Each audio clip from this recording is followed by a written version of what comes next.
মধ্য আমেরিকার একটি ছোট কিন্তু গুরুত্বপূর্ণ দেশ হল এল সালভাদোর।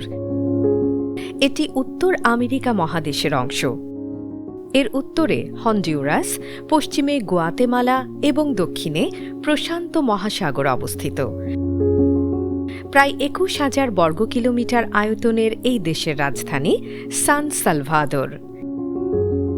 ইতিহাসের দিকে তাকালে দেখা যায় প্রাচীনকালে এখানে মায়া সভ্যতার প্রভাব ছিল। পরে ষোড়শ শতকে স্পেনীয়রা এসে এই অঞ্চল দখল করে এবং উপনিবেশ স্থাপন করে। ১৮২১ সালে স্পেনের কাছ থেকে স্বাধীনতা লাভ করে এল সালভাদোর। তবে স্বাধীনতার পর দীর্ঘ সময় রাজনৈতিক অস্থিরতা ও সংঘাত দেশটিকে প্রভাবিত করেছে।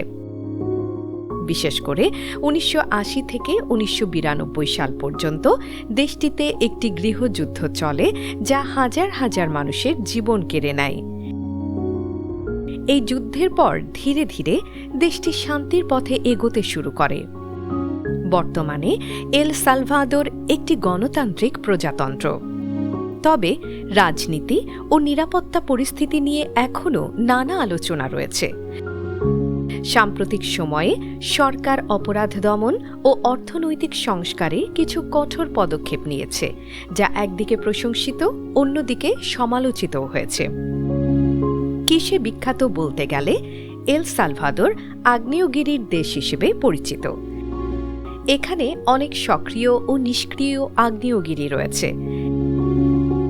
এছাড়া কফি উৎপাদনেও দেশটির সুনাম রয়েছে। প্রাকৃতিক দৃশ্য, পাহাড় ও সমুদ্র মিলিয়ে দেশটি দেখতে বেশ আকর্ষণীয়।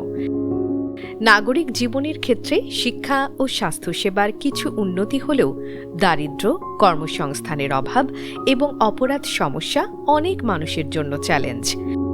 বিশেষ করে অতীতে গ্যাং সহিংসতা একটি বড় সমস্যা ছিল, যদিও তা কমানোর চেষ্টা চলছে। ধর্মীয়ভাবে এখানকার অধিকাংশ মানুষ খ্রিস্টান। বিভিন্ন গির্জা ও ধর্মীয় প্রতিষ্ঠান সমাজে গুরুত্বপূর্ণ ভূমিকা পালন করে।